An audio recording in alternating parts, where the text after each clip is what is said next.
Bien, entonces vamos a continuar nuestro estudio del Evangelio según Lucas, ¿de acuerdo?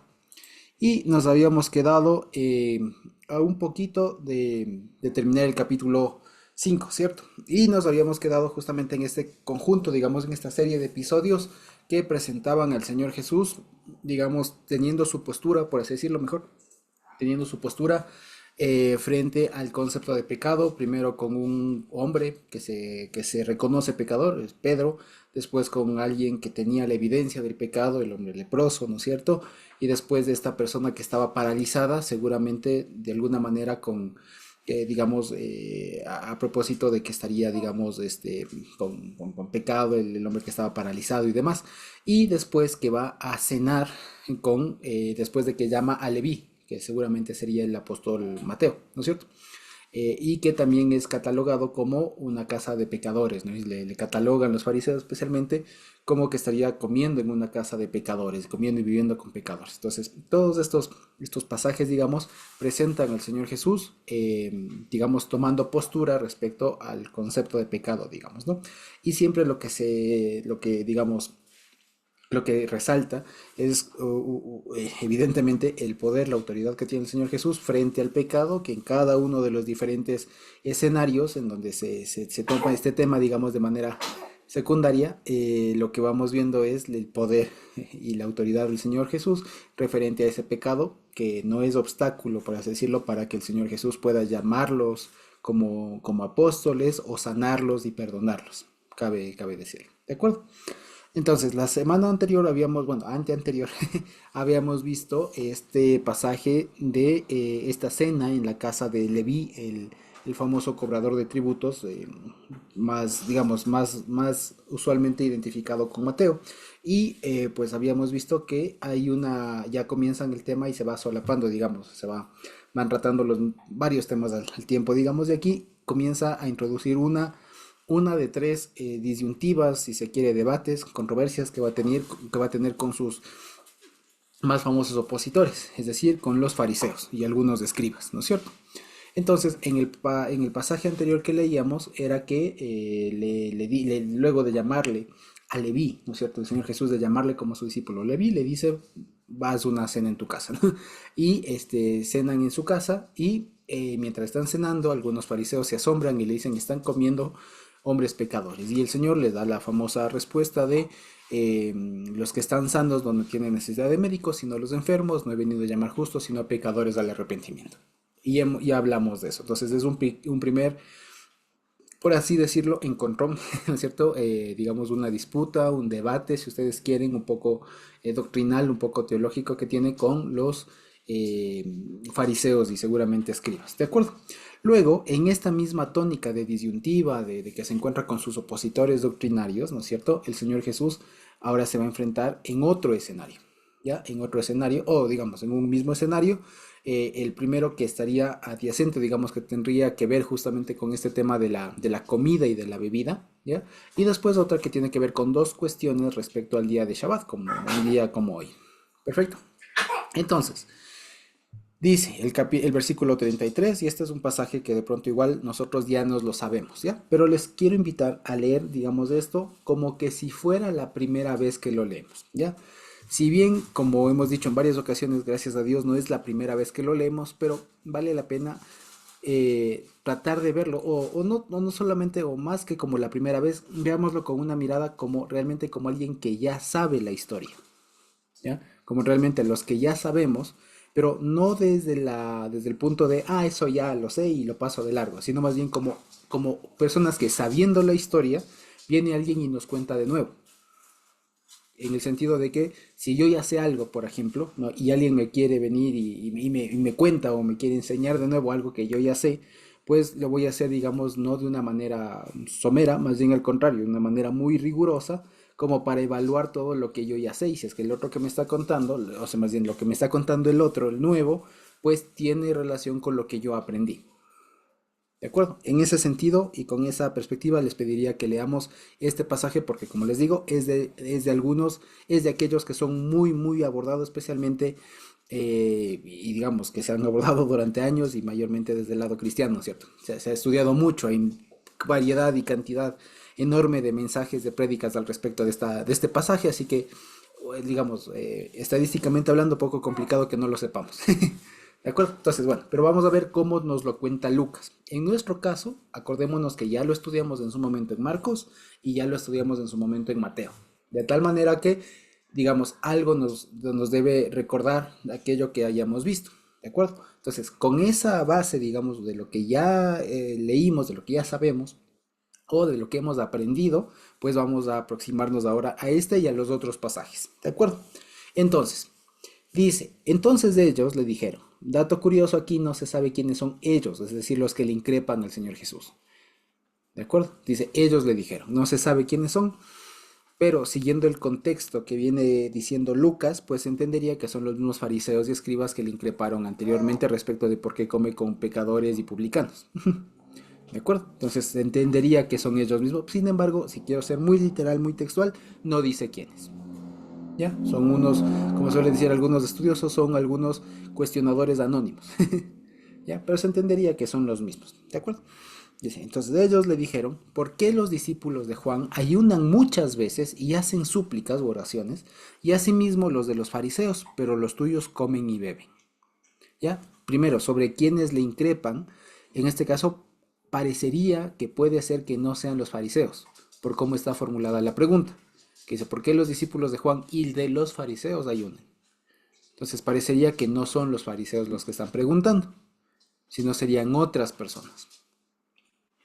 ¿De acuerdo? Entonces no se sabe si de pronto son los mismos, por ejemplo, se abre ahí el abanico de posibilidades, ¿no? Algunos dicen no, la pregunta es más bien una redacción de Lucas y se entendería que como lo plantean Marcos y Mateo este pasaje, son los mismos fariseos los que están preguntando y tal.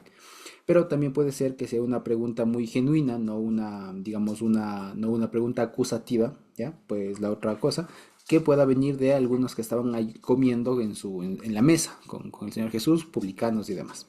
¿Ya? El asunto es que aquí se abre un debate, ¿de acuerdo? Aquí se abre un debate que al Señor Jesús le merece aclarar.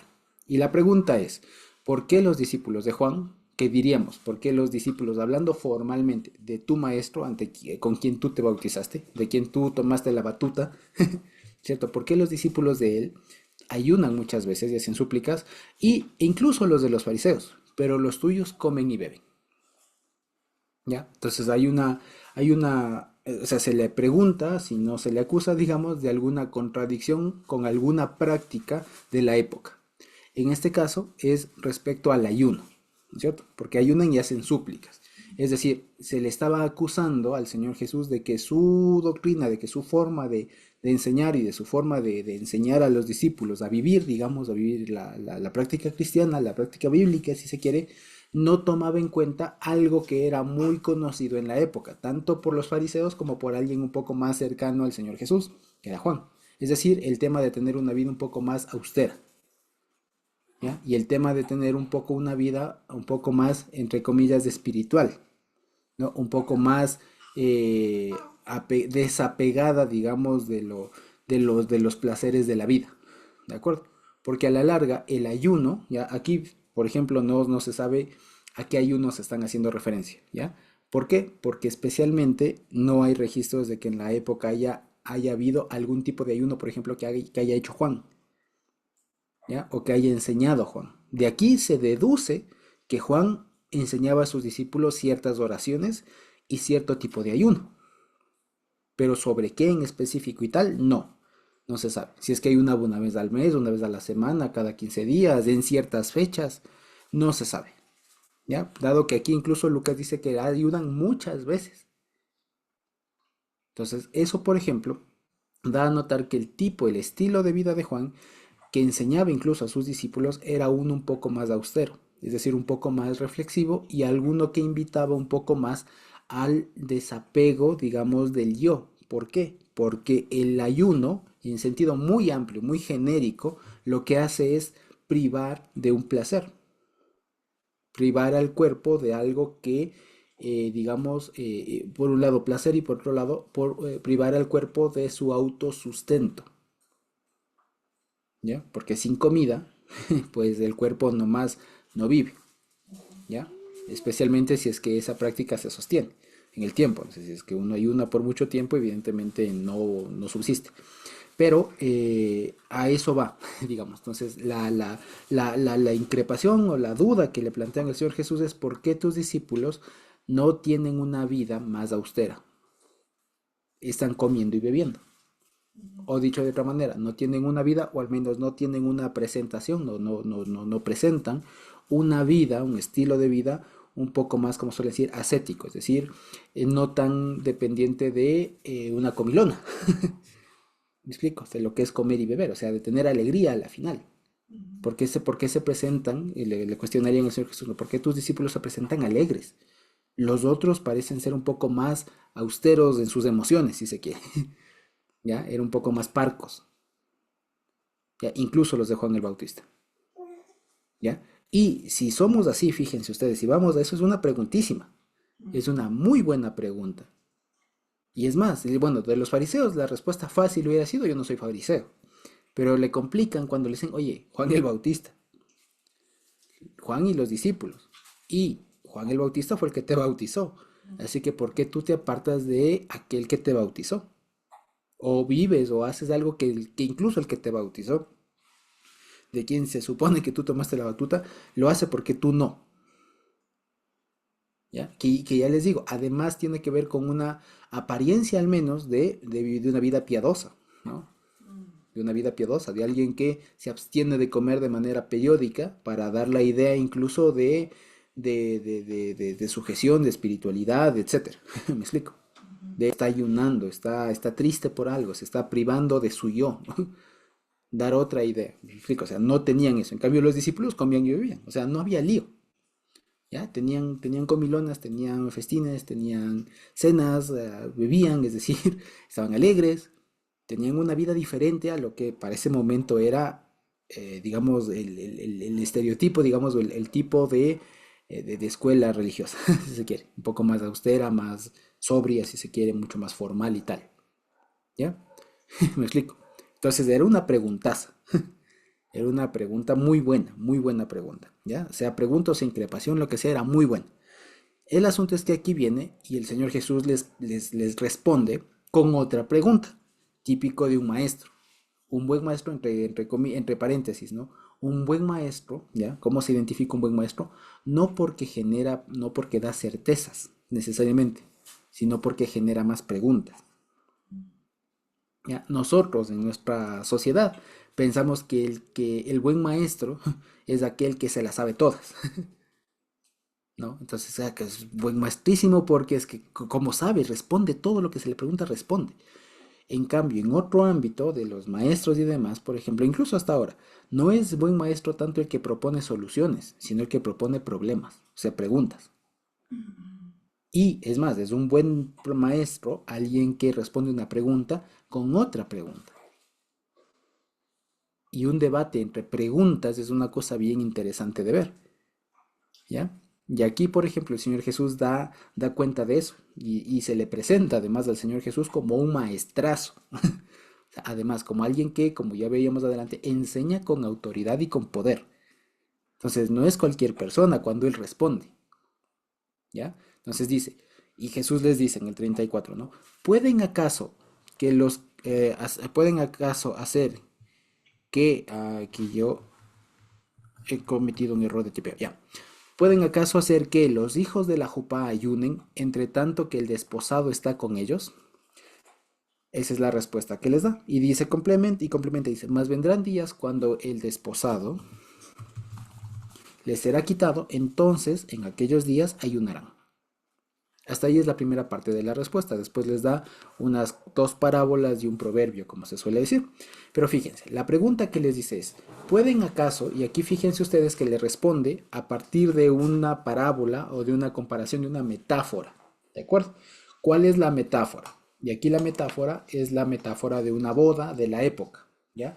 Porque por lo general, y aquí suele pasar un anacronismo, es decir, suele pasar que se entiende términos o prácticas de esa época como que si fueran prácticas, como que si las de esa época fueran como las actuales. ¿Me explico? Entonces, por ejemplo, cuando aquí en la Biblia, aquí en este pasaje, se habla de novio o de esposo, uno tiende a pensar o tiende a entender esposo como lo que es esposo o novio actualmente, pero en la época era diferente. Acuérdense que en la época, en el pueblo judío, e incluso hasta ahora en ciertos ámbitos, el, el esposo, digamos, primero no era, digamos, había la fase del desposorio, es decir, que lo que hoy llamaríamos, muy parecido a lo que hoy llamaríamos estar comprometidos. Nada más que el estar comprometidos o el estar desposados ya era como estar casados formalmente, ¿ya? No había todavía convivencia, pero ya estaban vinculados legalmente, por así decirlo. O sea, es decir, que si es que alguien se echaba para atrás o se moría o alguna cosa,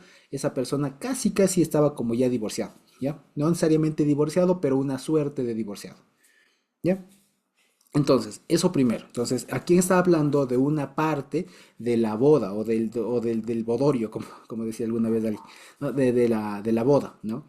De la boda, en la que en esa parte previo a la ceremonia ya de las nupcias, ¿no? De la boda como tal, se reunían un tiempo antes, un tiempo previo, pueden ser días, pueden ser horas, ¿cierto? El desposado, lo que llamaríamos el novio, ¿ya? El desposado, junto con todos sus amigos, ya junto con todos sus amigos, y los amigos estaban encargados de hacerle reír, de disfrutar, de tener un buen tiempo, de disfrutar, de tener un buen tiempo, digamos, como amigos. Y estaban encargados de mantener y de hacer que el ambiente, digamos, con el novio, con el desposado, sea de alegría, que pierda los nervios y todo lo demás, hasta que entre después a la jupá, a esta como cabañita, digamos, ¿no es cierto? Que es donde se casan los novios, ¿no es cierto? Ya. Entonces, aquí fíjense, primero hay un semitismo o un hebraísmo, como le suelen decir. Y aquí en nuestras Biblias creo que le traducen algo así como los amigos del novio, ponen así, ¿no? ¿Pueden acaso ser que los amigos del novio o algo así ponen? El asunto es que ahí, incluso en griego, no dice así. Literalmente dice, ¿pueden acaso hacer que los hijos como suelen decir, del tálamo, no es tálamo, como es de ¿cómo se llama esta? No, no es tálamo, es como de la cubierta nupcial, como de la cabaña nupcial. Ya, así se le traduce en griego, pero sabemos que esa palabra tiene que ver con el hebreo jupá, que de pronto todos nosotros que los que estamos acá podemos recordar un matrimonio como los que hemos tenido, recuerdan que los que nos hemos casado bajo una jupá. ¿Se acuerdan ustedes? Bajo una estructura, digamos que tiene un manto arriba y todo lo demás, adornada con flores, etcétera. Eso era la jupa donde se casan los novios, ¿no es cierto? Y a los amigos del novio se les llamaba en la Biblia y en el tiempo aquel se le llamaba los hijos de la jupá, ¿ya? Así se le llama, y incluso como les digo, así literalmente dice en griego, ¿ya? Y está bien entender, como le pone la Reina Valera, los amigos del novio, ¿ya? Pero como les digo, esto un poco ya para nosotros, siglo XXI, desdice mucho, digamos, o sea, ya se desdibuja mucho y se difumina como era en la época. Ya les digo, estamos hablando de la época o del momento previo a la boda en el que está el novio, está listo y está con los hijos de la jupa, con su corte, como diríamos ahora, ¿no es cierto? Y está acompañado de ellos, están alegres, están haciéndole perder los nervios, están contándole cosas, están celebrando, están cantando, hasta que sea el momento de que entren en la jupa, ¿no es cierto? Que ya entre la jupa y sea la boda como tal, ¿no es cierto? Entonces, con eso en mente, vamos a la pregunta, que sería pregunta-respuesta que les plantea el Señor Jesús. Y les dice, ¿pueden acaso hacer que los hijos de la jupa ayunen entre tanto que el desposado está con ellos? O sea, les plantea una situación cotidiana que todos ellos han visto, es decir, cualquier boda. ¿Pueden acaso hablando en términos actuales, ¿no? Que la corte, los que le acompañan al novio en su día de bodas, estén ayunando? ¿Ya? Pues no, la respuesta es evidentemente no, ¿ya? Y dice, pero vendrán días cuando el desposado les será quitado, entonces en aquellos días ayunarán. ¿De acuerdo? ¿Cuál es el asunto? Y aquí fíjense, hemos de aprender igual una cosa sobre cómo interpretar o cómo entender las parábolas, ¿ya? Y las parábolas tienen que ver digamos, con el concepto de parábola en realidad, que una parábola es la explicación de algo complejo a partir de una situación o de un evento cotidiano. Y por lo general, hay excepciones, pero por lo general Las parábolas tienen un solo punto de conexión, así se llama. Tienen un solo punto de conexión, ¿ya? Y a veces se cae en las sobreinterpretaciones, se llama así, o sea, interpretaciones exageradas, cuando, como veíamos la anterior semana, ¿no? Se utilizan se apoyan, digamos, o que se comienzan a hacer preguntas que no tienen que ver con eso que es lo que conecta, ¿de acuerdo? Entonces, por ejemplo, aquí lo que nos tenemos que preguntar es, ¿cuál es ese punto de conexión? ¿De acuerdo? O sea, ¿qué es lo que conecta esta respuesta con lo que le han preguntado? ¿Ya?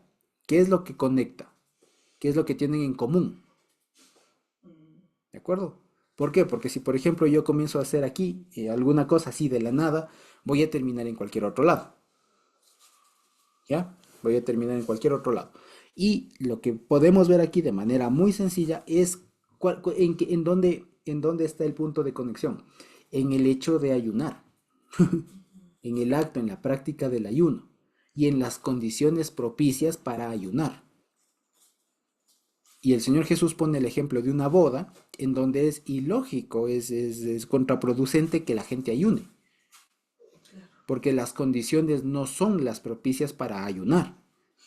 Y lo que la respuesta dice es, y ya les llegará el momento en donde esto sea propicio que ayunen. Pero ahorita, no, porque no son las condiciones. Se nota, y eso es lo que quiere decir el Señor Jesús. Nada más que les dice, explicando y dando a relucir sus dotes de maestro, a partir de una situación cotidiana, bueno, más o menos cotidiana, porque no es que la gente se casa todos los días, pero muy conocida por toda la gente. Y lo que les quiere decir es, hay momentos en los que se ayuna. Estos ahorita están en una situación en la que no conviene y no es propia que ayunen. Ya llegará un momento en el que ayunarán. No es que no lo van a hacer, lo van a hacer, solamente que ahorita no es el momento para que ellos ayunen. ¿Ya? Esa es la explicación así literal, que no necesita mayor cosa. Ahora, hay quienes, por ejemplo, prefieren, y con cierta razón, ¿no es cierto?, ver, por ejemplo, por qué utiliza la metáfora que utiliza. En ese sentido, por ejemplo, suelen decir algunos, fíjense que aquí es una de las primeras ocasiones en donde el Señor se presenta, y aquí se puede hacer una interpretación un poco más fina, ¿no? O sea, más delgada, más minuciosa, quiero decir. En el sentido de que, por ejemplo, Él sería el desposado, y los hijos de la Jupá son sus discípulos. Y la situación es el momento previo a la boda. ¿Sí me explico? Entonces, a partir de ahí se suelen haciendo analogías. Entonces, si el desposado es del Señor Jesús y los hijos de la Jupá son los discípulos, ¿me explico? ¿Cuál es el símil de la boda? ¿Qué es lo que está pronto a pasar? ¿Me explico? ¿Qué es la situación o qué es el contexto de la boda?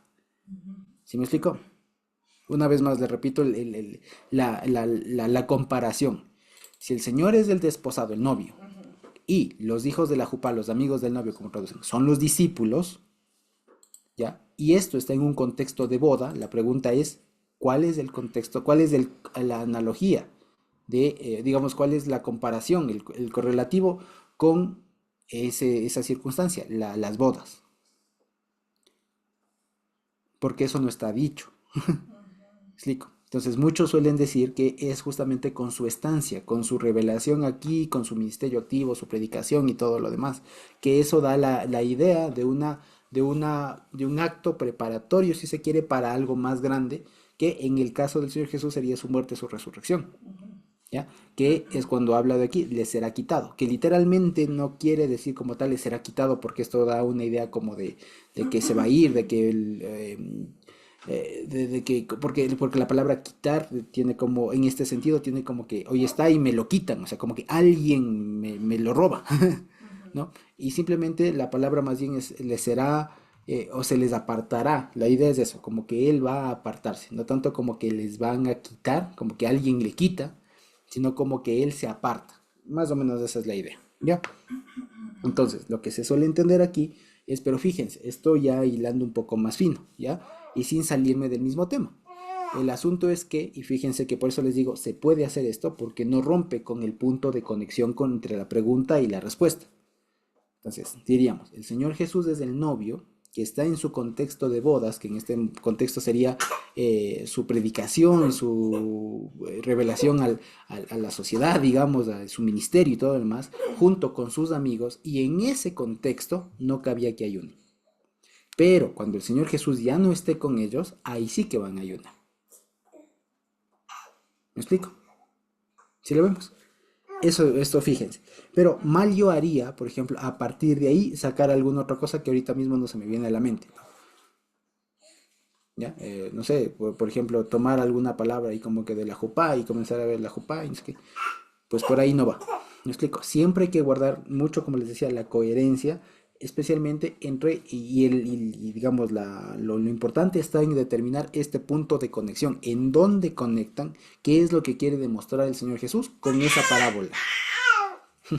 ¿Sí? ¿Qué es lo que quiere demostrar el Señor Jesús con esa parábola? Algún punto tiene que demostrar. ¿Ya? Y sobre ese punto es que se arma toda la parábola, toda la metáfora. ¿Sí? Y ya después con ese punto identificado es que se puede después ir viendo qué es el correlativo de qué. O sea, como diríamos, qué significa cuál cosa. Por ejemplo, de ahí algunos que suelen hilar un poco más fino, dicen, por ejemplo, aquí entre líneas está apareciendo un título del Mesías como el desposado, el novio. ¿Ya? O sea, porque si sabemos que el Señor Jesús es del Mesías y Él está hablando en esa calidad, ¿cierto? Resulta que el desposado o el novio no es un título conocido como para el Mesías. Y hay quienes, por ejemplo, ahí se van a algún texto de Isaías y todo lo demás. Por ejemplo, de Isaías 61, que habla esta de con manto de alegría me he vestido, me ha ataviado como novio y todo lo demás, haciendo referencia al sumo sacerdote, por ejemplo. Y eso tiene mucho que ver, ya lo vamos a ver por qué. ¿Ya? Pero a lo larga, digamos, lo que quiere decir aquí, por ejemplo, podemos verle, creo que es Isaías 61:10, podemos verle. Y ya les digo por qué.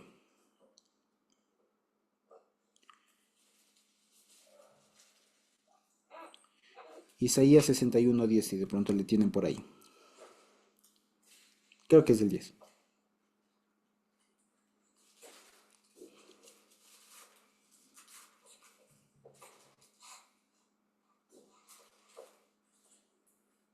Sí, el 10.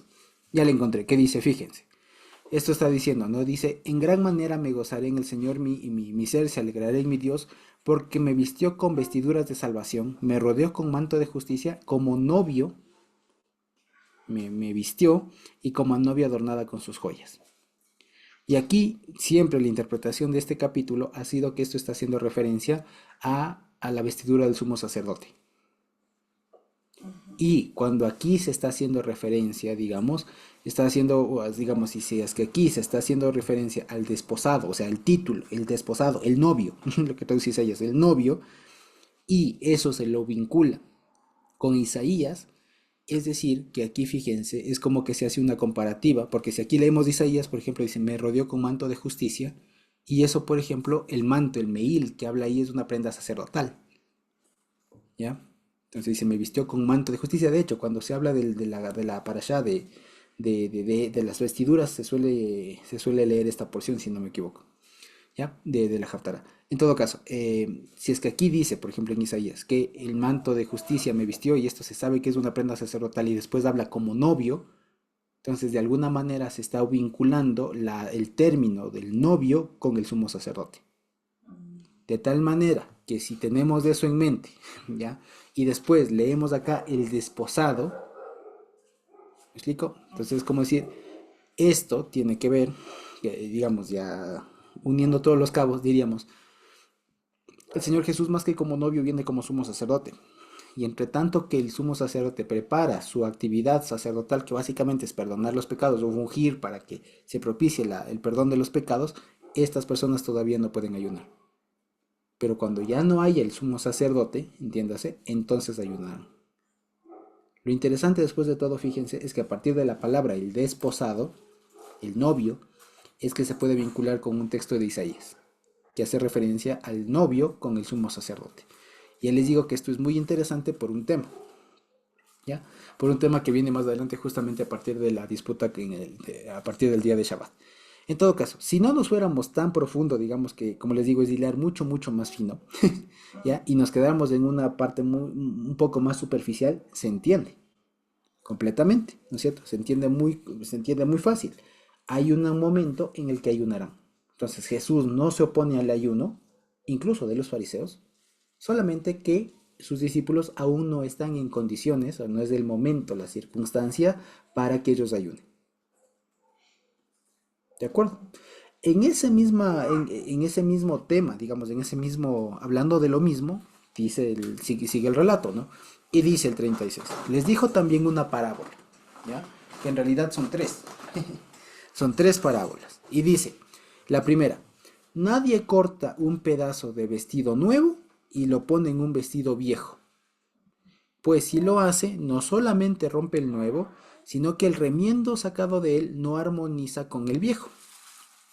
Y nadie echa vino nuevo, es el segundo ejemplo, ¿no? Nadie echa vino nuevo en odres viejos. De otra manera, el vino nuevo romperá los odres y se derramará y los odres se perderán. Pero el vino nuevo en odres nuevos se ha de echar. Y ninguno que beba del añejo quiere el nuevo porque dice el añejo es mejor. ¿De acuerdo? Aquí varias cosas. Siempre debemos saber una cosa. Se suele decir mucho que en estos pasajes Lucas toma como base el relato de Marcos. ¿Ya? Más que el de Mateo. Toma como base el relato de Marcos. Y resulta que Marcos aquí hace algunas diferencias y tal. El asunto es que Marcos no añade el último versículo, el 39 no lo añade. Este que dice, y ninguno que beba del añejo quiere el nuevo. ¿De acuerdo? Solamente habla del vestido nuevo y del vino nuevo y vino viejo. ¿De acuerdo? Una vez más, antes de aproximarnos a tratar de querer ver qué significa cada cosa y qué es lo uno y qué es lo otro, ¿no es cierto? Vale la pena preguntarse siempre cuál es el punto de conexión. ¿De acuerdo? ¿En qué conecta lo que está hablando el Señor Jesús con estas parábolas? ¿Me explico? Y ahí podríamos preguntarnos, ¿cuál es? ¿O qué quiere enseñar? ¿Ya? Y ahí les preguntaría a ustedes, en palabras sencillas, no hace falta que nos demos mucha vuelta, pero en palabras sencillas, ¿qué quiere enseñar el Señor Jesús a partir de esto? No les digo el mensaje ya práctico, qué es del vino nuevo, qué es del odre viejo, no le estoy preguntando eso, le digo, ¿qué tema en general? Así como veíamos de arriba, las circunstancias del ayuno. O sea, en esos términos, ¿qué creen ustedes o qué podemos ver que quiere enseñar aquí el Señor a partir de estas dos parábolas, de estos dos ejemplos, ¿no? ¿Qué creen ustedes? Con este tema del pedazo de vestido nuevo y el viejo y del vino y demás. ¿Qué opinan ustedes?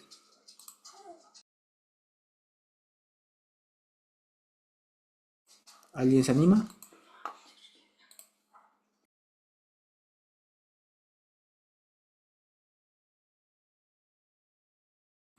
¿No? ¿Nadie?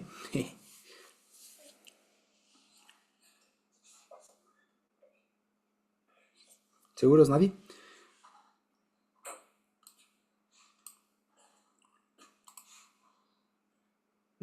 Josuecito y hermanos, Ajá. me parece que en estas dos enseñanzas que llevan a una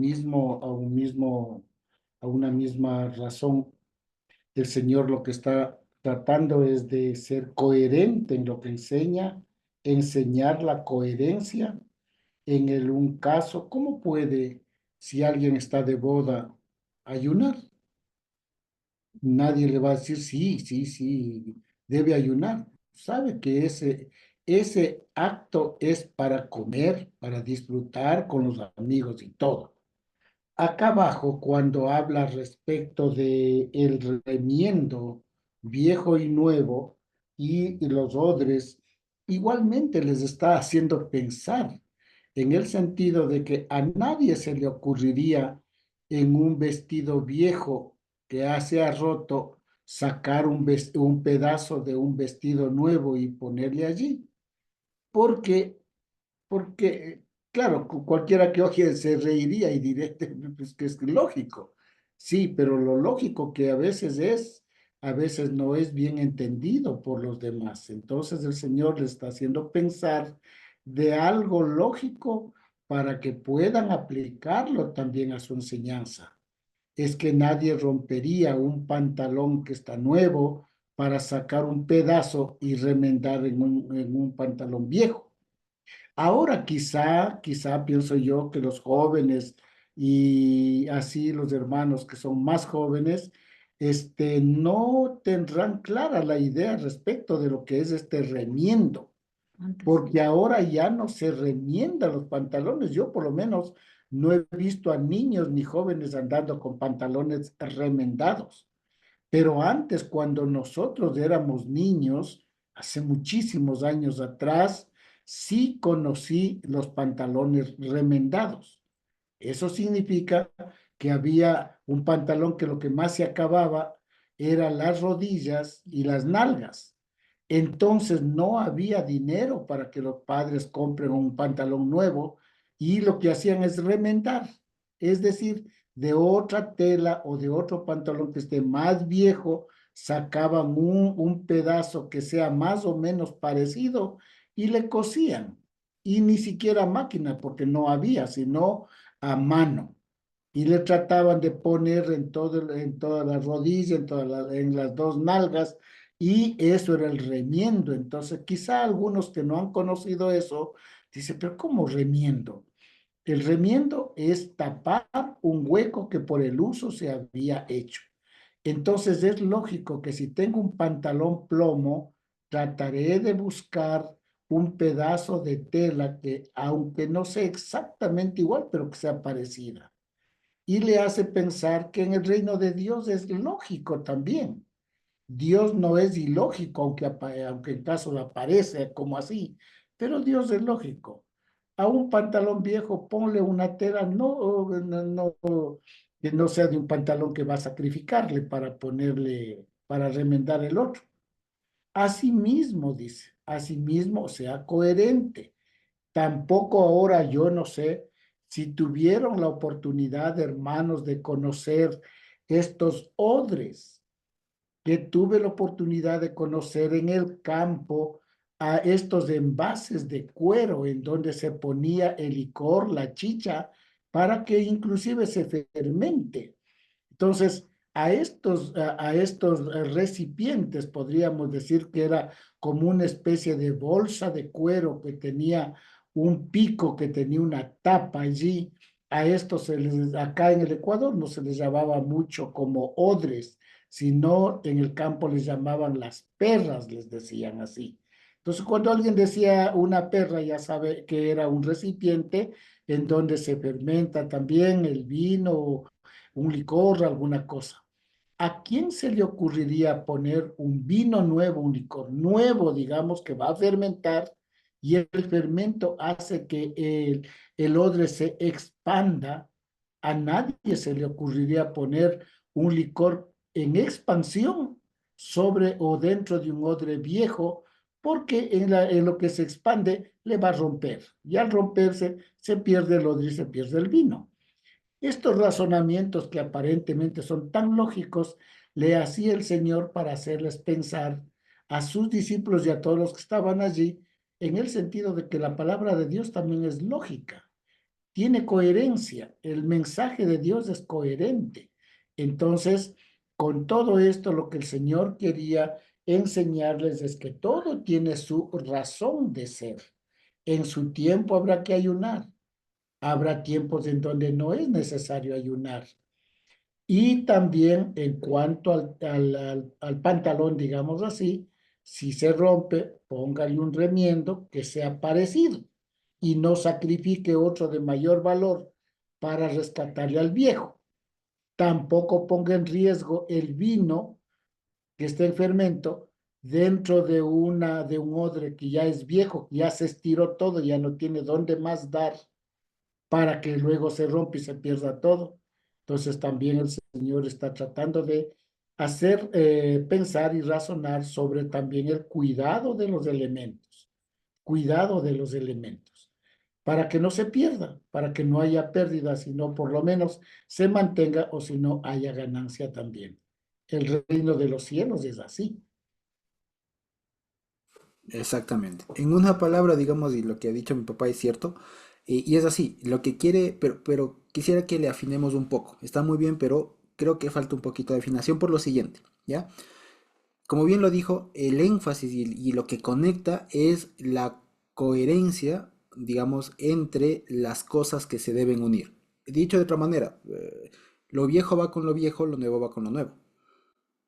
Eso es lo que quiere enseñar el Señor Jesús. El vestido, digamos, es incoherente, ¿no? Es incompatible, más que nada, es incompatible poner un pedazo de tela nuevo en un pedazo de tela viejo. Y es incompatible poner un vino nuevo en un odre, en un cuero, en un recipiente de cuero viejo. Entonces, lo que quiere hacer el Señor Jesús es que quede clarísimo a partir de una vivencia, digamos, cotidiana, que que algunas situaciones son incompatibles, ¿de acuerdo? Entonces, lo que quiere decir es lo viejo va con lo viejo y lo nuevo va con lo nuevo. Ahora, hasta ahí, digamos, es lo que quiere enseñar, ¿no es cierto? Entonces, hay cosas que deben guardar su compatibilidad, ¿no es cierto? Debe guardarse su compatibilidad. Ahora, el asunto viene en que por lo general uno tiende, digamos, a ir un poco más allá, ¿no? ¿Y cuál es el asunto? Que uno comienza a preguntarse, bueno, ¿qué es lo nuevo y qué es lo viejo? Muchas veces, y la mayoría de comentaristas, la mayoría de enseñanzas suelen apuntar a que lo nuevo es el evangelio, ¿no? Lo nuevo que tira de lo viejo, ¿no es cierto? En el caso de la tela, el pedazo nuevo que dice, ¿no? Que si se pone un pedazo nuevo en un vestido viejo, dice que rompe el nuevo, ¿no es cierto?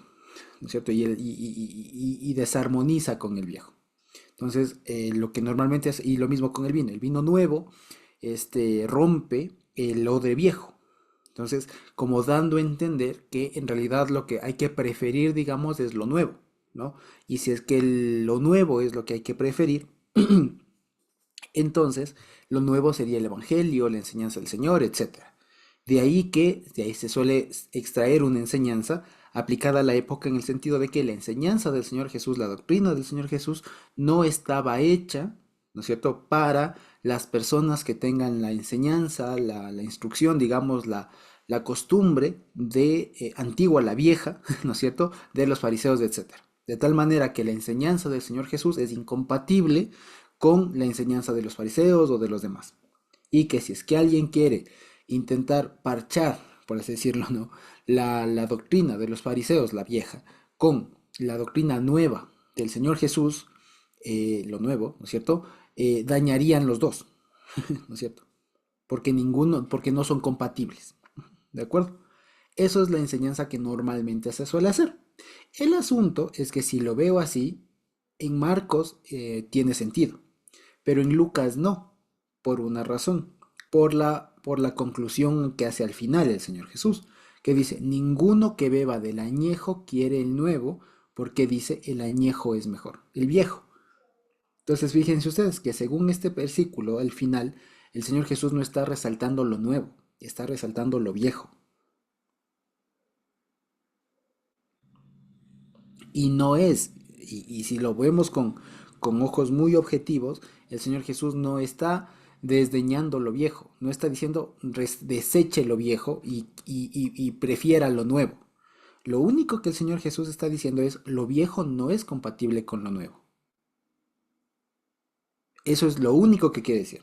El Señor Jesús no está enseñando, fíjense, por eso les decía, es un error muy, muy fácil de caer, en el que es muy fácil caer, pero que no está enseñando el Señor Jesús. El Señor Jesús lo único que está diciendo es, lo viejo va con lo viejo, lo nuevo va con lo nuevo. En ningún lado de ahí se entiende que el Señor Jesús diga, prefiera siempre lo nuevo.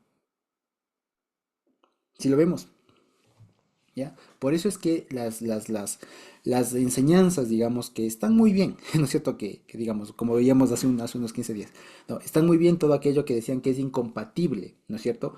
La enseñanza del Señor Jesús con la farisea, con la tradicional, etcétera, no son compatibles, eso es cierto. Pero de ahí directamente identificar a la enseñanza del Señor Jesús como lo nuevo y la de los fariseos como lo viejo, es donde entra un poco en tela de duda.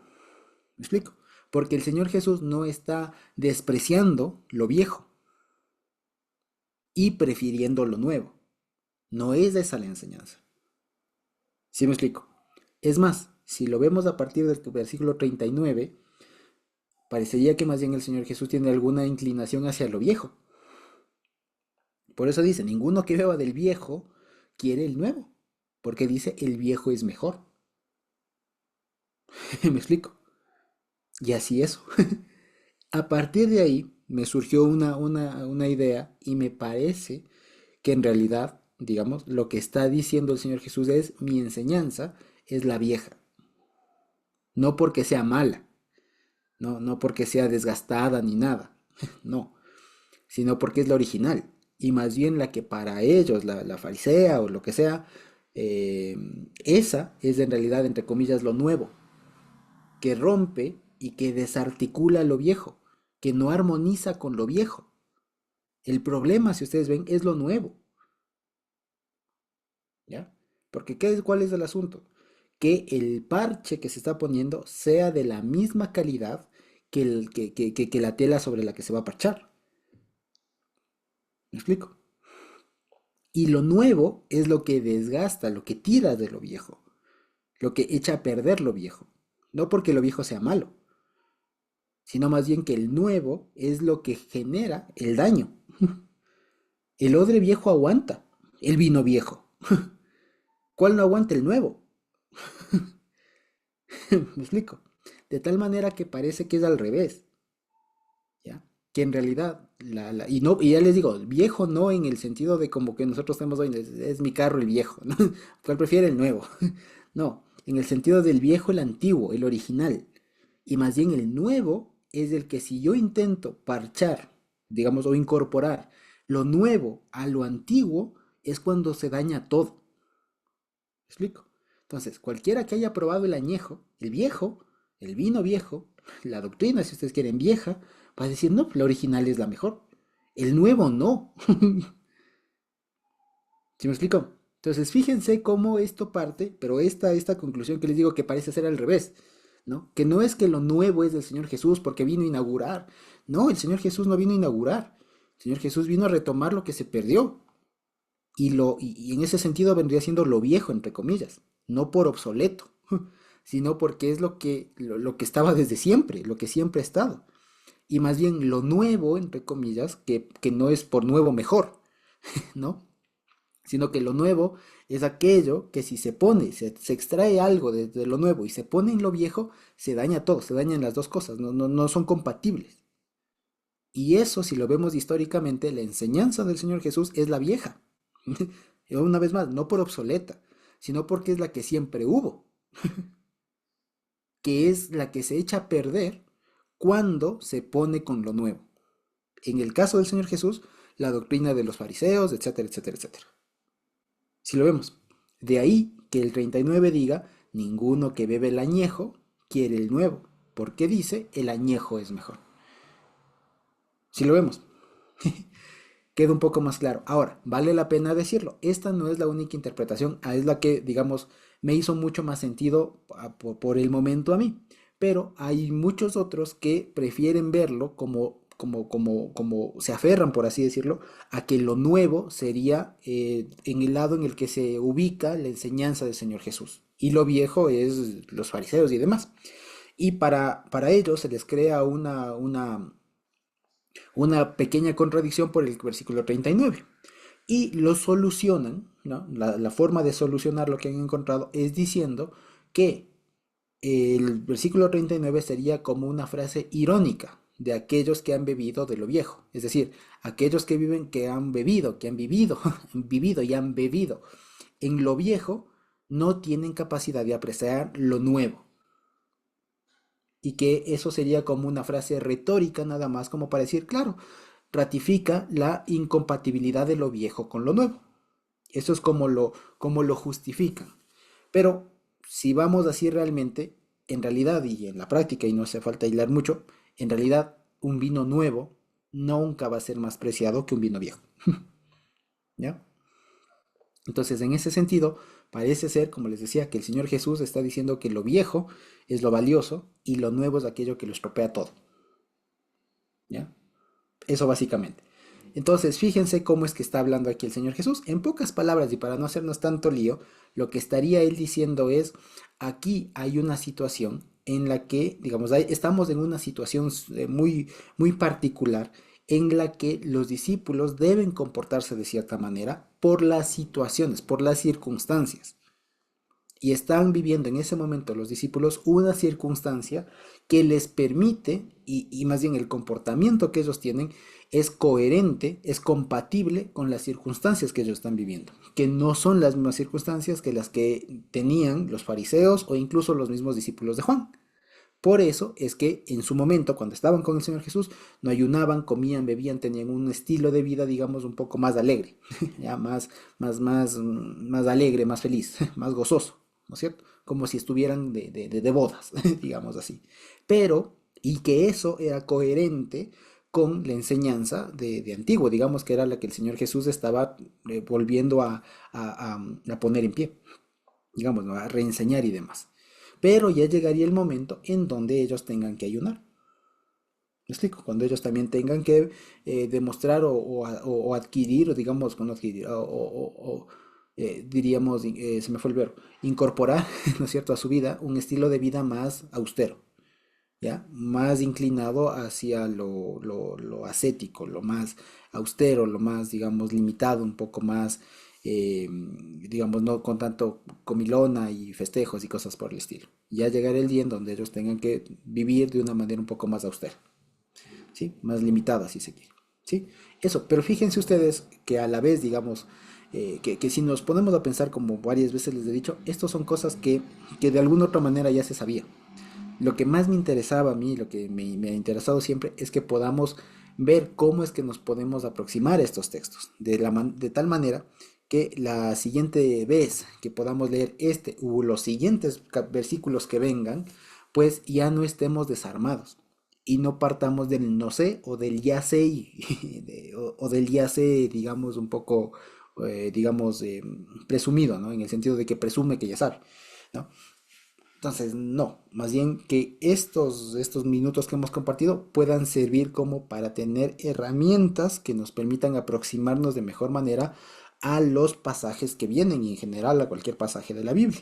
Que hemos aprendido aquí de manera muy puntual, que cuando se abre un pasaje que evidentemente no es textual, es una parábola, es un ejemplo, es una metáfora, hay que analizar la metáfora de una manera muy cuidadosa para identificar primero cuál es el punto, qué quiere decir la metáfora, no qué significa, sino de qué está hablando, y a partir de eso encontrar el punto de conexión con lo que se está hablando en general en el tema. Y ahí se sabe cómo es que conectan las cosas y de qué mismo quiere decir, de qué mismo quiere hablar la parábola.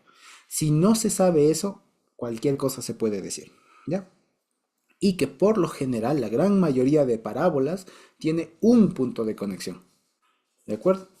Hay otras, en cambio, que tienen más puntos de conexión, pero esas son contadas, digamos. La gran mayoría de parábolas siempre va a tener un solo punto de conexión. En este caso, de la primera, por ejemplo, las condiciones para estar alegres, por así decirlo. ¿Ya? Y en el caso de las segundas, la incompatibilidad entre comillas, lo nuevo y entre comillas, lo viejo. ¿De acuerdo? Incompatibilidad, por ejemplo. Para enseñar ese punto se abren las parábolas. Fíjense que a la larga es una cosa muy, muy sintética, muy chiquita. Es algo muy, y siempre les invito a hacer una cosa, ¿ya? Como ya metodológico. Nosotros estamos muy tentados a abundar en palabras, ¿ya? En abundar y como que tratar de explicar todo. Cuando uno quiere entender y uno puede entender bien las cosas, o cómo sabe uno que ha aprendido bien, cuando uno lo puede explicar, como suelen decir, cuando uno le puede explicar a un niño. Si yo le puedo explicar a un niño esto de manera sencilla, es que lo aprendí. Pero si es que me doy las vueltas y no encuentro las palabras y no sé, es que cómo me explico, ya es que todavía no lo he aprendido del todo, como dirían, todavía no he aprendido como debería saberlo. El asunto, como les digo, es que el ejercicio que debemos tratar de hacer es que cuando estudiemos, cuando nos aproximemos a un texto bíblico, resúmalo, o sea, en una frase, en una oración. Si ustedes se fijan, siempre trato yo y mis preguntas que les hago siempre van en ese sentido, ¿no? Si ustedes pudieran decirlo en una frase, ¿no?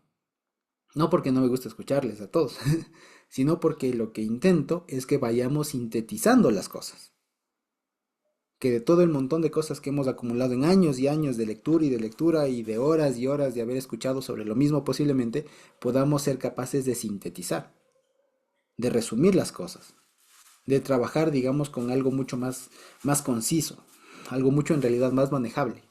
Porque ya les digo, por ejemplo, es como que si uno fuera mecánico, ¿ya?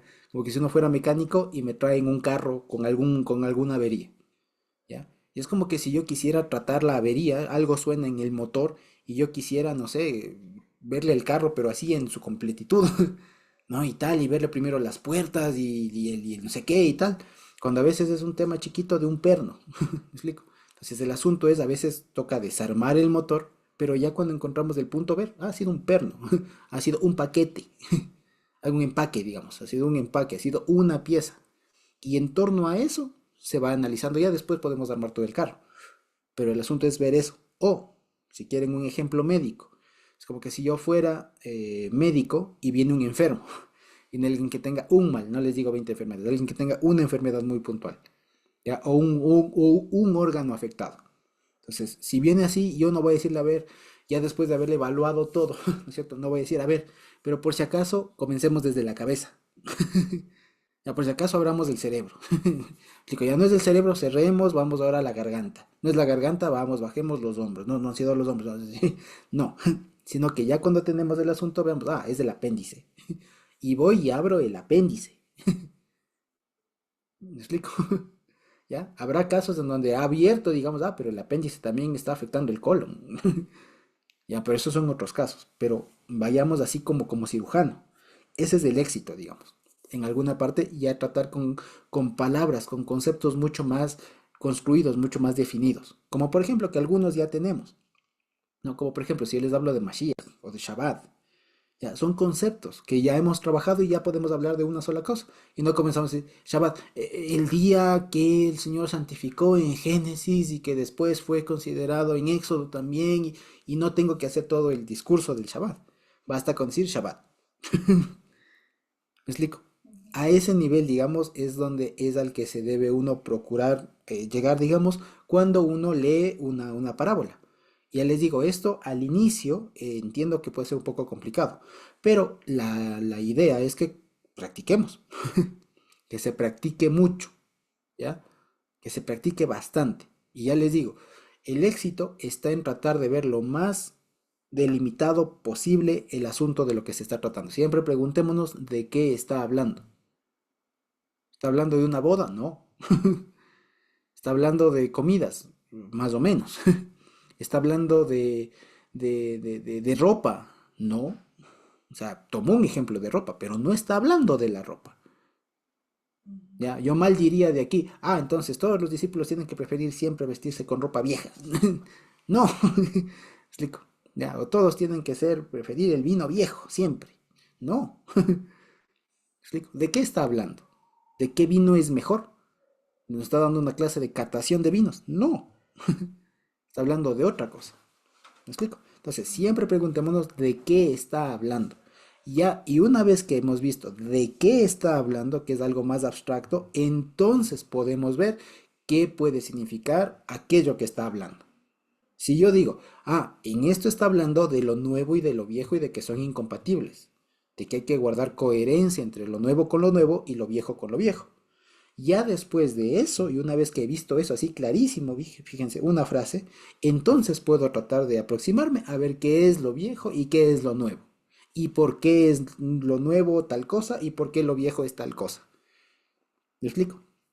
Es algo muy, muy metodológico, digamos, que a veces nos saltamos. Y por saltarse, ahí es donde a veces vienen las confusiones y todo lo demás. Entonces, siempre la invitación que les hago es a ser muy metódicos, muy, muy metódicos. Porque, como les decía, ya sobre el fondo, sobre la enseñanza que se puede extraer de aquí, ya lo sabemos. Ya, no, no, no, no es que hemos inventado el agua tibia. O sea, no, no es que hemos visto algo que durante 2000 años nadie lo vio. Explico. No, al contrario, es algo que hemos ratificado lo que desde un inicio se enseñó, lo que los primeros, o sea, tan es así, que seguramente lo que entendieron los primeros cristianos que escucharon esto y los que lo leyeron esto por primera vez y entendieron, lo entendemos así nosotros. O sea, en ese sentido no hay algo nuevo. Pero, que es algo que sí se ha perdido, es el cómo nos aproximamos, es el cómo nos aproximamos, ¿de acuerdo?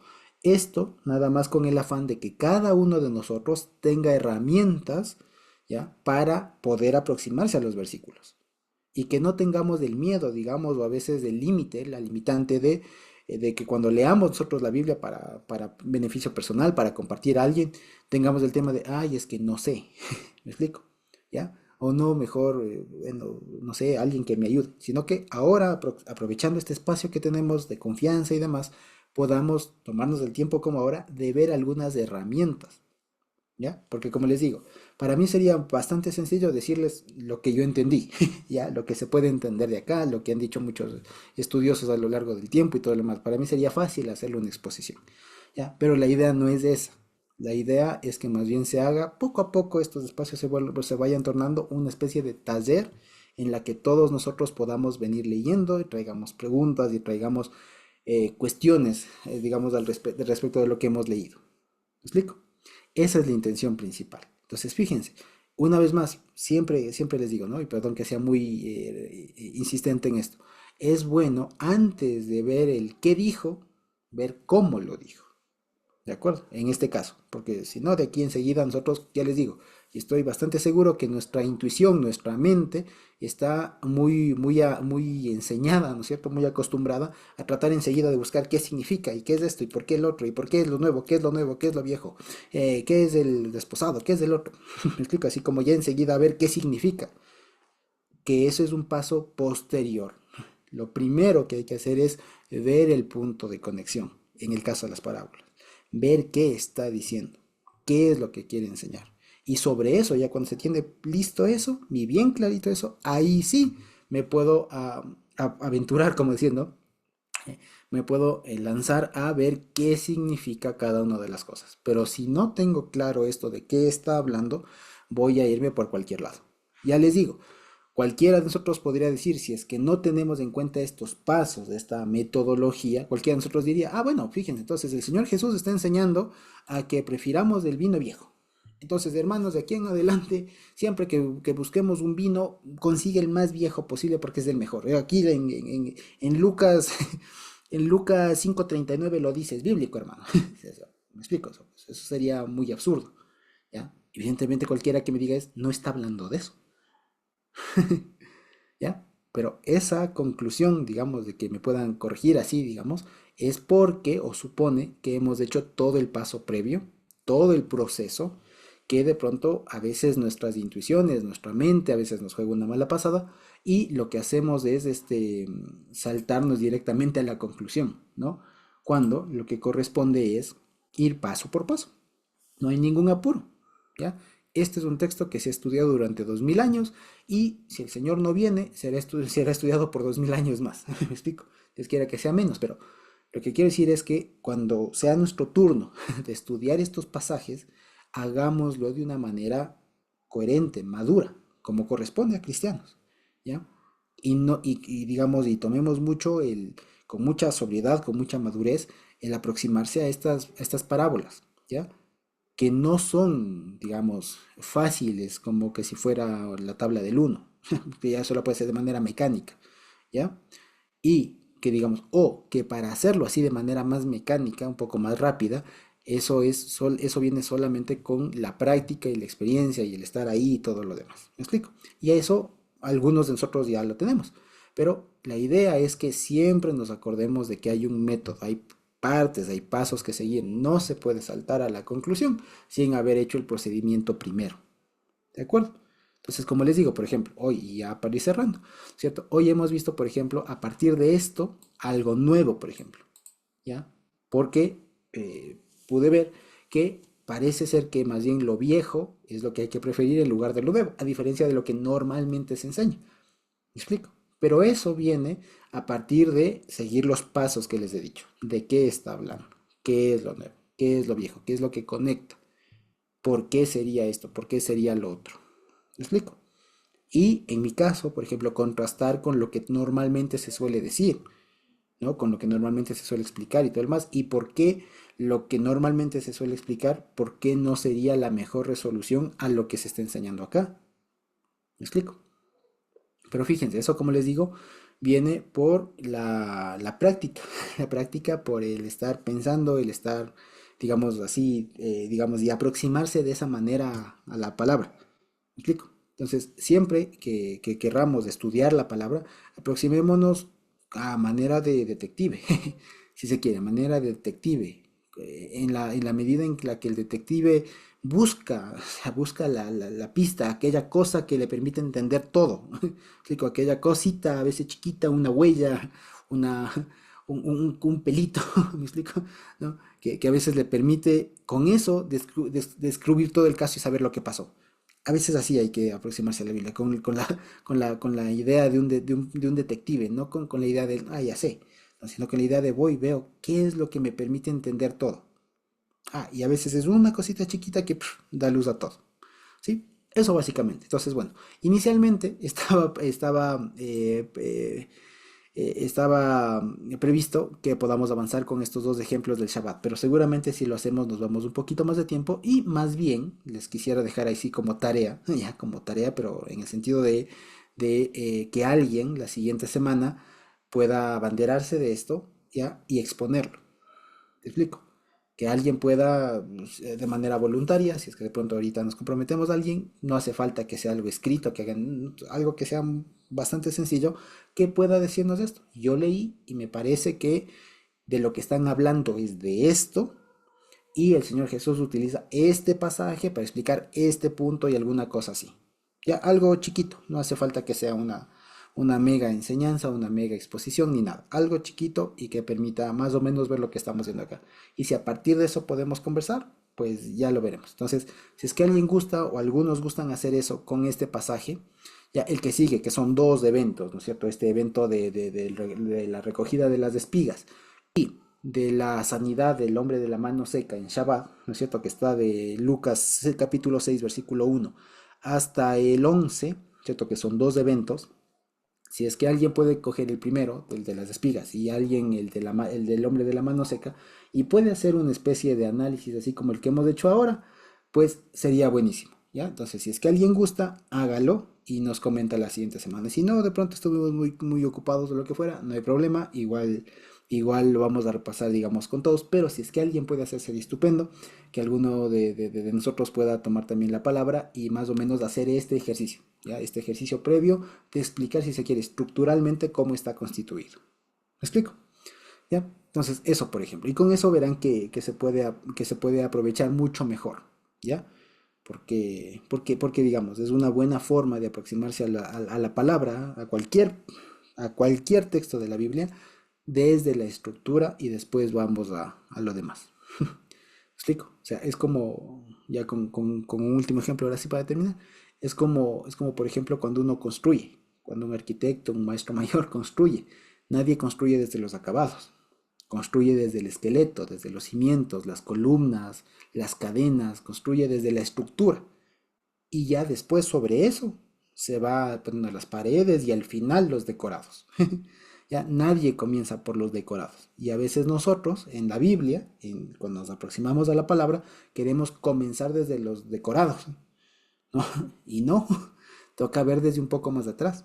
Toca ver las estructuras, después vamos sobre eso, viendo cómo es que se pusieron las paredes y después podemos ver recién los acabados. ¿Ya? Eso, como para ser muy, muy metódicos. La idea, como les digo, es ser mucho más sobrios, más maduros y si se quiere, eh, tener mucho más estructura, mucho más base para cuando nosotros nos aproximemos a la palabra y si se quiere podamos después sostener lo que hemos aprendido. ¿Ya? Que eso es a la larga donde se quiere ir. Perfecto. Entonces, hasta ahí. Quizá tenemos alguna pregunta, algún comentario de todo lo que hemos visto ahora. Sí, Calmita.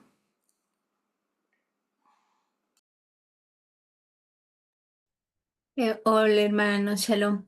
Bueno, con respecto a estas tres parábolas, me pareció, si leemos en sentido contrario, o más bien desde la última hasta la primera, como que en verdad uno puede entender un poquito más y también entendiendo un poquito, aunque no estoy tan segura de esto, como aplicando la regla del quiasmo entre el versículo 33 y el 39, ¿no? Porque en el 33 empezaba hablando de dos grupos: los que siguen a Jesús, los discípulos de Jesús, y los discípulos de Juan e incluso de los fariseos, como contrastando, como que los discípulos de Juan y de los fariseos vienen a representar eh, la bebida añeja, o los que beben de lo añejo, la práctica antigua, y los discípulos de Jesús que están haciendo una práctica diferente, nueva, ¿no? Entonces, yo viéndolo desde esa perspectiva, en el versículo 39, leo de esta manera: y ninguno que beba lo añejo, que esté practicando las muchas horas, súplicas y oraciones y ayunos delante de Dios, a ese que hace esa práctica, que considera correcta y buena, cuando viene, cuando ven a otros que están relajados, que no están de la misma manera que ellos, en una nueva conducta, digamos, ellos dicen: no, ¿cómo es posible que estos no ayunen, que estos no oren? Entonces dicen: no, no, lo añejo es mejor. Entonces, por ejemplo, digamos que dentro de algún contexto religioso, qué sé yo, voy a hablar tal vez del tema evangélico, ¿no? Entonces, ahorita nosotros, por ejemplo, no tenemos la facilidad, o no nos hemos organizado para tener una congregación fija donde cada semana nos estemos reuniendo de manera personal, y nos hemos acomodado a este tema del Zoom.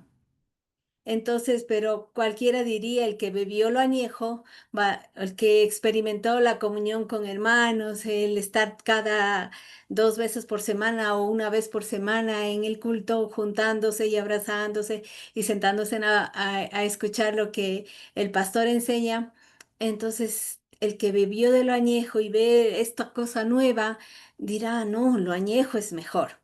Entonces, el ninguno que beba, beba es como practique, ¿no? Esté involucrado en eso, quiere luego lo nuevo, no aprecia y dice: no, no, lo añejo era mejor, siempre mejor así.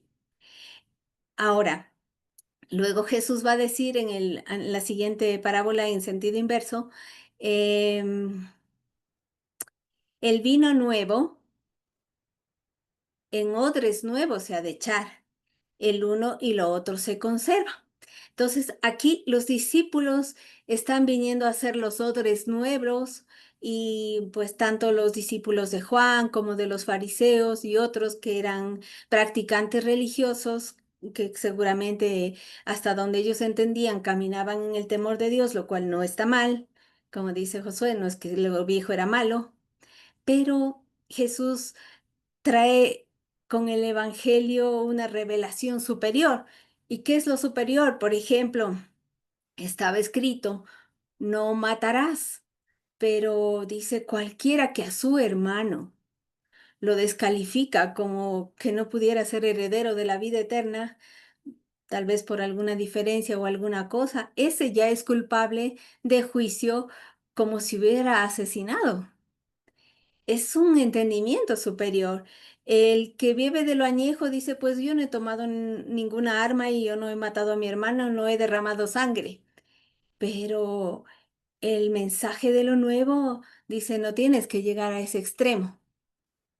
Hay otro nivel mayor, porque yo miro lo que está en el corazón.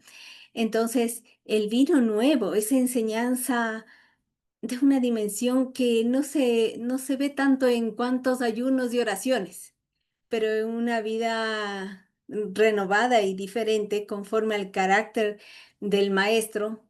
Es como el que es capaz de recibir ese vino nuevo, esa forma más elevada de enseñanza, que no necesita eh, la religiosidad.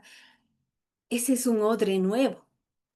Y de hecho, eh, la obra de Dios, cuando nos ha llamado y ha depositado el Ruach de la santidad en nuestras vidas, nos ha constituido en odres nuevos y nos ha capacitado con su Ruach para recibir lo nuevo. Entonces, el vino nuevo esa cosa que parece que no es tan religiosa, pero que realmente es vida de verdad, en los odres que han sido renovados, que Dios nos ha hecho nuevas criaturas, como dice, ¿no?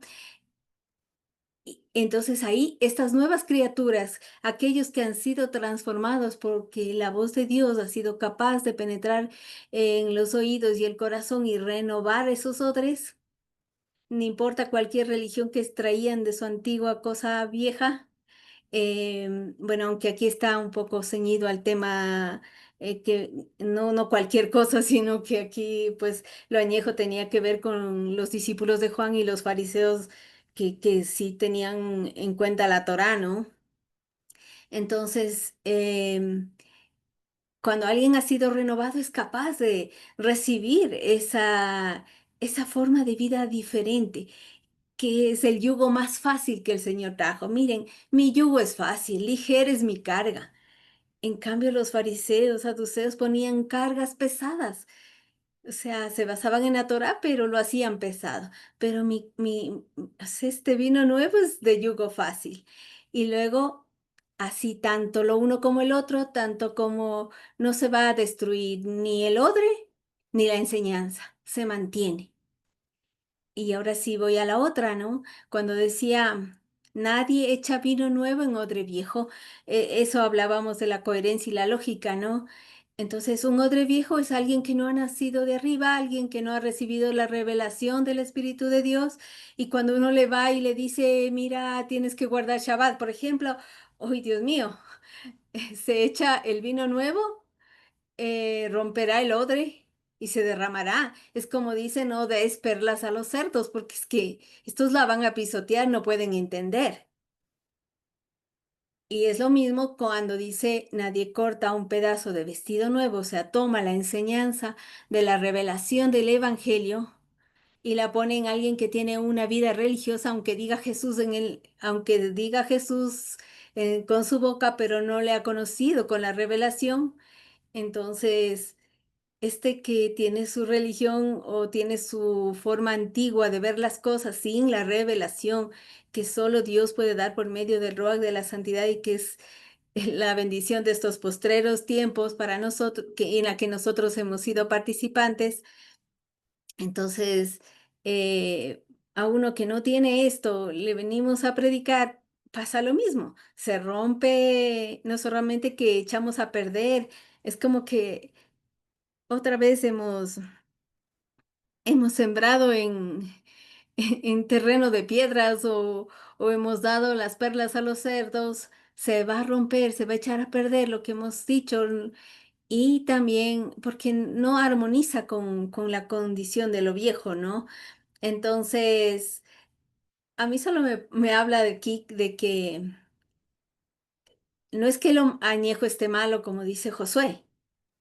Es una vida de entendimiento que se ha venido recibiendo, pero que no hay el ruach de la santidad de por medio, que nos ayuda a vivir de una manera diferente y en libertad.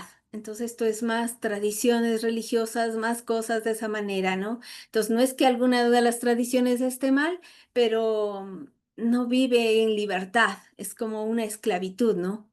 Entonces, y el verso central es el 35, me parecería, cuando dice, vendrán días en que el esposo les será quitado, entonces ayunarán, en el sentido de que justamente no es que está mal lo que están haciendo, pero todo tiene su lugar y lo harán por ruach de santidad, no lo harán porque así heredaron o porque así piensan que van a acercarse más a Dios, sino porque será imperioso, y espiritualmente serán constreñidos o seremos constreñidos a un ayuno o a una vida diferente. Bueno, leyéndolo desde atrás, a mí me hizo sentido verlo de esta forma, ¿no? Y también me vino a la mente Levítico 26, donde justamente habla de comerlo añejo, cuando está diciendo las famosas bendiciones de oír la voz de Dios y obedecer, ¿no? Antes había dicho, si ustedes no oyen y no hacen lo que yo les digo, pasará tales cosas, pero si ustedes oyen y hacen, y quien nos abre el oído es justamente nuestro Señor cuando pues nos llama, nos hace saber que somos pecadores, nos revela su salvación y nos ofrece su amparo, nos injerta en el reino de los cielos. Voy a leer del 9 al 12. Dice, porque yo me volveré a ustedes y les haré crecer y los multiplicaré y afirmaré mi brid con ustedes, mi pacto, mi testamento con ustedes. Y el verso 10, comerán lo añejo de mucho tiempo y delante de lo nuevo pondrán fuera lo añejo. O sea, comerán lo añejo de mucho tiempo, o sea, van a poder entender y discernir que por qué se hacían los sacrificios, que por qué Dios dio tales órdenes, ¿no? Y eso es lo que Dios nos ha ayudado, pues, al estudiar las parashas, Haftarah, comprender eso, que para nosotros era asunto medio que no entendíamos y decíamos, ah, no, es que eso es de los judíos, ¿no? Pero entenderán, comerán de lo añejo, pero frente a lo nuevo, eso queda corto, ¿no? Delante de lo nuevo. Y pondré mi morada en medio de ustedes, y mi ser no los abominará, y andaré entre ustedes, y yo seré a ustedes por Dios, y ustedes me serán por pueblo. Entonces, aquí hablaba de esto, estaba dedicado para los hijos de la Jupá y para su maestro, como explicaba Josué, o para los discípulos y el maestro, o para el padre y los hijos hablando de Dios como padre, o de Dios como con su pueblo, ¿no? Andaré en medio de ustedes y os seré a ustedes por Dios y ustedes serán a mí por pueblo. Eso es lo que yo he podido comprender. Gracias, Carmita. Nico también estaba levantando la mano un ratito. Sí, Josué, gracias. Shalom, hermanos. Bueno, yo también al escuchar, se puede decir la revelación que Dios nos ha dado, pues sí, el hermano Manuelito fue bastante certero en decirnos que el Señor es coherente. Y dos palabras que recuerdo de ti, Josué, es que dijiste que algo que no puede ser incompatible la palabra de Dios. Y lo que yo entiendo, Josué, es que es como que el Señor nos está mostrando en estos versículos, es acerca de que como que los fariseos se olvidaron del origen de las cosas. O sea, ¿qué quiero decir? O sea, se olvidaron que el origen es Jesús, es Yehoshua, tanto así que ni siquiera le reconocieron cuando él vino.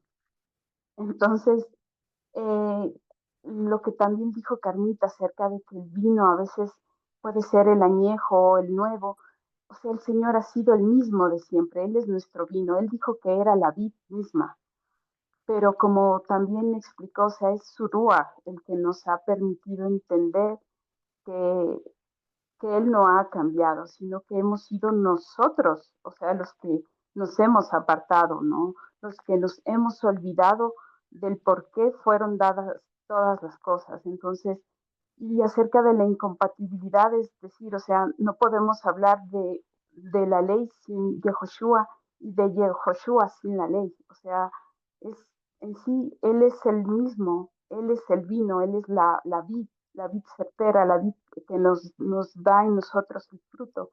Entonces, entender que Él es el único que puede cambiarnos, puede hacer estos odres viejos en nuevos, pero no es que ha cambiado Él o que ha cambiado su palabra. Entonces, entiendo que Él es el divino, Él sabe nuestro corazón y Él es el que pone en nosotros las cosas en entendimiento, en claridad y también nos deja como entender que sin Él nada podemos hacer. Eso, Josuecito. Amén, así es. Digamos, tanto lo que ha dicho Carmita como lo que nos ha dicho Nico tiene mucho sentido, ¿sí? Ahora, digamos, como para hacer la tarea de los deberea, ¿no? Lo que tocaría, lo que corresponde hacer, digamos, es de lo que nos han dicho, hay que ver ahora si es que es así. ¿ya? Y no porque no lo sea, pero solamente como para verificar, ¿de acuerdo? Porque hay una cosa, digamos, incluso con lo que hemos visto ahora mismo. Si ustedes pueden en la semana vuelvan a escuchar, vuelvan a darse una vueltita, digamos, por el audio, por el video, y evalúenlo, ¿ya? ¿Qué es lo que les digo? Evalúenlo. Véanlo si es que todo lo que hemos dicho, lo que hemos hablado ahora, es así. Hagámoslo de Berea, ¿de acuerdo? ¿Sí? ¿Y qué tal si sobre eso también hablamos la siguiente semana? Sí, para ya no quitarles tiempo. Y muchas gracias, Camita, papá y también Nico por intervenir, que han sido por demás adecuadas sus intervenciones. ¿Sí? Ahora, dicho todo eso, no sé si queda alguna otra pregunta y si no, creo que podemos terminar la grabación por hoy.